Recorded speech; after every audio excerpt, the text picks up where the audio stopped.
7 लोग जिन्होंने ईश्वर का मजाक उड़ाए और फिर मर गए। नंबर 1, टाइटैनिक के मुख्य डिजाइनर थॉमस एंड्रयूज ने अहंकार से कहा था कि ईश्वर भी इस जहाज को नहीं डुबा सकता।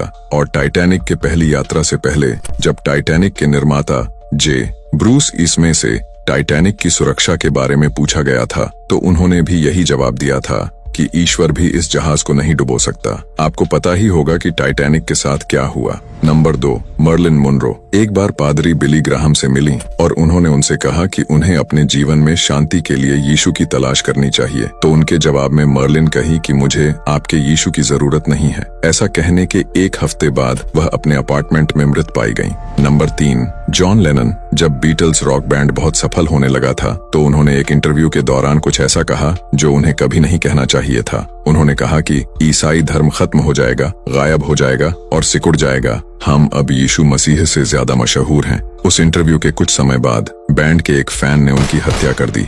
Number 4, Bon Scott highway to hell के अपने इस गीत में स्कॉट ने कुछ ऐसे बोल गाए, oh Satan I paid my due playing in a rocking band, जिसका हिंदी में अर्थ होता है, हे शैतान, रॉकिंग बैंड में बजाते हुए मेरा हक अदा किया। इस गाने के प्रकाशित के बाद 1980 में एक रात को उनकी मृत्यु हो गई। नंबर 5, कैजुजा एक फेमस ब्राजीलियन गायक जिसने अपने एक प्रदर्शन के दौरान सिगरेट पैकेट से एक कश लिया और हवा में धुआं उड़ाकर कथित तौर पर कहा कि ईश्वर यह आपके लिए है। उस घटना के बाद 32 वर्ष की आयु में फेफड़ों के कैंसर से उसकी मृत्यु हो गई।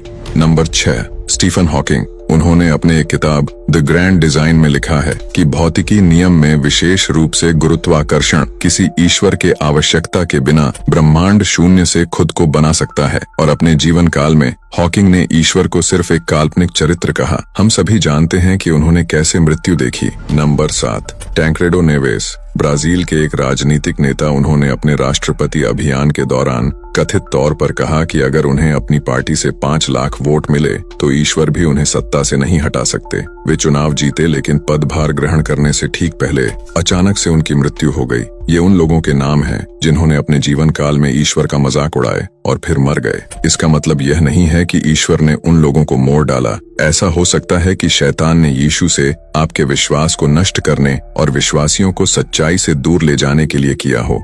यह संभव हो सकता है कि वे मौतें शैतान ने अपने भयावह एजेंडे को पूरा करने के लिए खुद ही रची हों, ताकि लोगों के दिलों में यीशु के लिए भ्रम और संदेह पैदा हो और लोग यीशु के प्रेम और भलाई पर सवाल उठा सके और यीशु को नकारात्मक और क्रूर दिखाने की प्रयास सफल हो सके और लोग उस पर संदेह करें और यीशु को अनुग्रह और दया के बजाय न्याय और क्रूरता के रूप में देखे और उस पर से विश्वास खो दें। इसीलिए हमें जल्दबाजी में नहीं मानना चाहिए कि उनको ईश्वर ने उठा लिया होगा। ऐसा हो सकता है कि अपनी भयावह एजेंडे को पूरा करने के लिए शैतान ने मोड़ डाला हो। और आखिर में हमें हमेशा याद रखना चाहिए कि ईश्वर का मजाक उड़ाने के अपने परिणाम होते हैं। इस बात का जरूर से ध्यान रखें।